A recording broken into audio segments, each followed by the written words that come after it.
ರಜಾ ಹೋಗಕ್ ಹೋಗ್ತಾನೆ. ಪ್ರೆಗ್ನೆಂಟ್ ಇದ್ರೆ ಡ್ಯೂಟಿ ಹಾಕ್ಬೇಕು, ಇಲ್ಲೇನು ಮಾಮೂಲಿ ಬರ್ತಲ್ಲ ಅಂತ ತಿನ್ನಕ್ಬೇಕು. ಮಾಮೂಲಿ ತಿನ್ನಕ್ ನಿಮಗೆ ಡ್ಯೂಟಿ ಬೇಕು. ಮೀಟಿಂಗ್ ಕರೆದ್ರೆ ಪ್ರೆಗ್ನೆಂಟ್ ಇರ್ತಾರೆ. ನಾಚಿಕೆ ಆಗಲ್ಲ ಹೇಳಕ್ಕದ ಉತ್ತರನ? ಅಲ್ರಿ, ರಜಾ ನಮಗೆ ಪ್ರೆಗ್ನೆನ್ಸಿ ರಜೆ ಇದೆಯಲ್ಲ, ಇಲ್ಲವ್ರಿಗೆ ಲಾಸ್ಟ್ ಡೇಟ್ ಡ್ಯೂಟಿ ಬೇಕು, ಸಂಬಳ ಬೇಕು, ಗಿಂಬಳ ಬೇಕು, ಡ್ಯೂಟಿ ಮಾಡಕ್ ಆಗಲ್ಲ. ಮಾಡ್ತಿದ್ದ ಪ್ರೆಗ್ನೆಂಟು ನಾಚಿಕೆ ಆಗಲ್ಲ ಹೇಳಕ್ಕಂತ. ನಾಚಿಕೆ ಆಗತ್ತಲ್ಲ ಕೇಳಿದ್ರಿ ಹೋಗಿ. ಏನದು ಆಗಲ್ಲ ಹೇಳೋದು? ಒಂದ್ ದಿನನೂ ಬಂದ್ ಸರಿ ಅಟೆಂಡ್ ಯಾವಾಗ ಪ್ರೆಗ್ನೆಂಟ್ ಉತ್ತರ ಡಾಕ್ಟರ್ ಹತ್ರ ಹೋಗಿದ್ವಿ, ಡಾಕ್ಟರ್ ಹತ್ರ ಇದೀವಿ. ಪ್ರತಿ ಸರಿ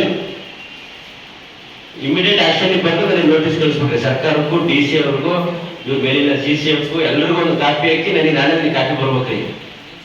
ಕಾರಣ ಕೇಳಿದ್ರೆ ಈ ತರ ಹೇಳಿದ್ವಿ. ನಾನು ಏನ್ ಹೇಳಿದ್ರೆ ಫುಲ್ ಸ್ಟೇಟ್ಮೆಂಟ್ ಹಾಕ್ಬೇಕ್ರಿ.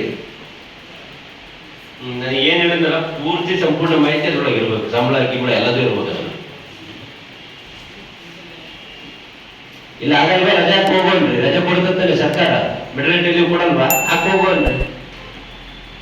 ಏನೋ ಹೇಳಕ್ ಒಂದು ಇತಿ ಮಿತಿ ಇರುತ್ತೆ. ನೀವು ಕೊಡಂಗಿಲ್ಲ ಉತ್ತರ ಎಮ್ನೆ ಬಂದು ಕೊಡ್ಬೇಕ್ರಿ.